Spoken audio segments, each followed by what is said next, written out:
employé surtout au pluriel en arabe moderne pour désigner les lettres, Kuliyat al-Adab, c'est la fin des lettres, mais qui, dans la culture ancienne, désignait la culture au sens d'une culture relevant à la fois de la connaissance et de la morale, c'est-à-dire l'art de bien se comporter en société, non pas les bonnes manières, je ne vais pas faire son nez, non, mais l'art de bien se comporter en société, c'est-à-dire avoir de la culture, et une certaine règle de comportement.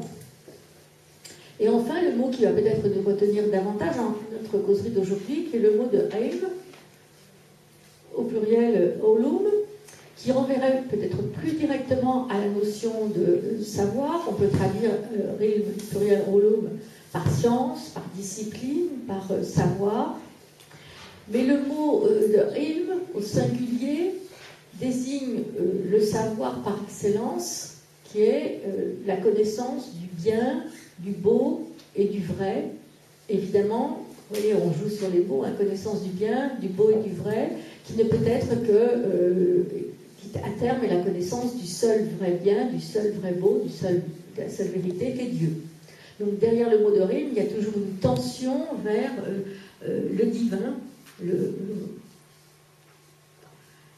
Et pour atteindre ce rime, se déploie dans l'espace intellectuel, culturel, religieux, savant de l'islam classique, un grand nombre de ulum, c'est-à-dire de disciplines, de sciences, de savoirs, qui toutes concourent à la connaissance du ilm par excellence.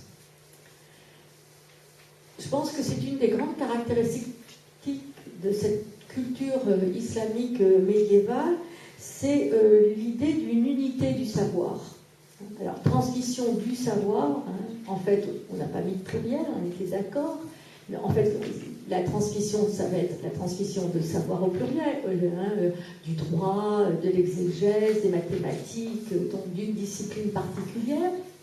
Mais cette transmission des savoirs a pour, disons, fin la connaissance du seul savoir. Disons, en d'autres termes, les hommes du Moyen-Âge, dans le monde arabe, comme d'ailleurs dans le monde chrétien, ce n'est pas une spécificité de l'islam, c'est plutôt une caractéristique de l'ensemble des cultures méditerranéennes, qu'elles soient byzantines, chrétiennes orientales, occidentales, chrétiennes latines, ou qu'elles soient arabo-islamiques. C'est-à-dire que pour ces hommes du Moyen-Âge, il n'existait, disons, qu'une science, qu'un savoir.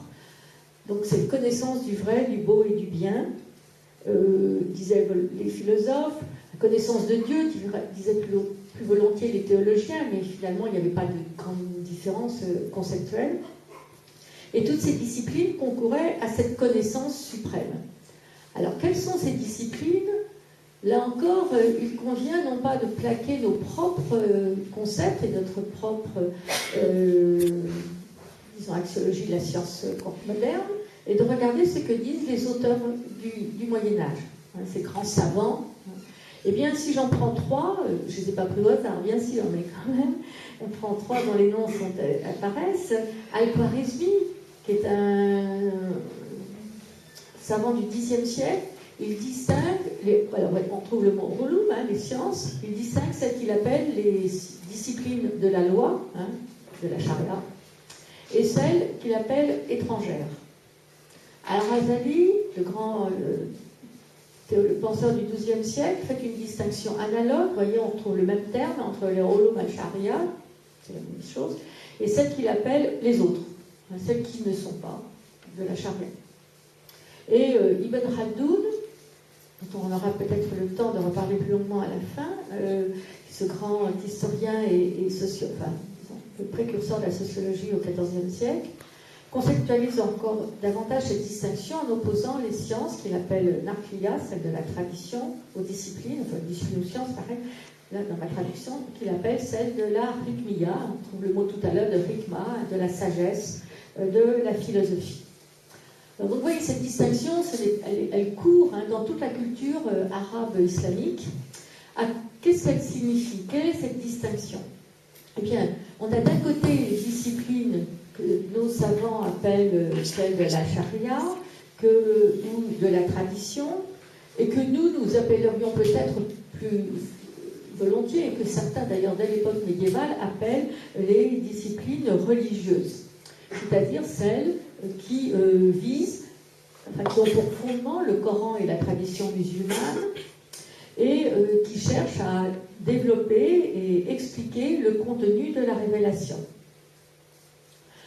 Alors, quelles sont ces disciplines? Les disciplines, disons, proprement religieuses, l'étude de la langue du Coran, étude des lectures du Coran, de l'exégèse du Coran, du droit, du fiqh, du hadith, bien évidemment, mais aussi de la langue arabe ou encore de l'histoire.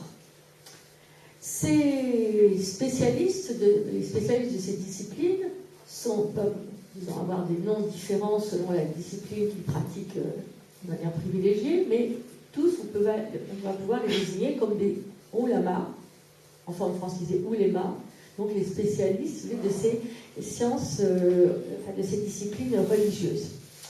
Pourquoi Ibn Khaldoun les appelle de la tradition, ou de la transmission? Non pas au sens que nous pourrions penser, et là aussi, dire que c'est traditionnel, au sens parce que ça renvoie à la tradition du prophète, ou parce que ça remonte loin, parce que ça fait partie de la tradition de l'islam. Non, cela veut dire que ces disciplines sont fondées sur une transmission, une tradition au sens non pas d'une coutume. C'est la tradition chez moi d'aller fêter Noël chez les grands-parents en Bretagne. Non, pas tout ça. C'est la tradition au sens, disons, de ce qui nous a été transmis et sur lequel on peut s'appuyer. Et pourquoi? Parce que toutes ces disciplines ont pour caractère de renvoyer à les fondements épistémologiques de ces disciplines, c'est la transmission. Vous allez mieux comprendre cela quand je vais parler des autres et puis on y reviendra. L'autre champ du savoir, ce sont ces disciplines, donc les autres, disait Razali, de la sagesse, de la philosophie ou étrangère, que d'autres savants appellent aussi rationnels, akliya. Pourquoi? Parce que, et qui correspondent à ce que nous appellerions les sciences à proprement parler, mathématiques,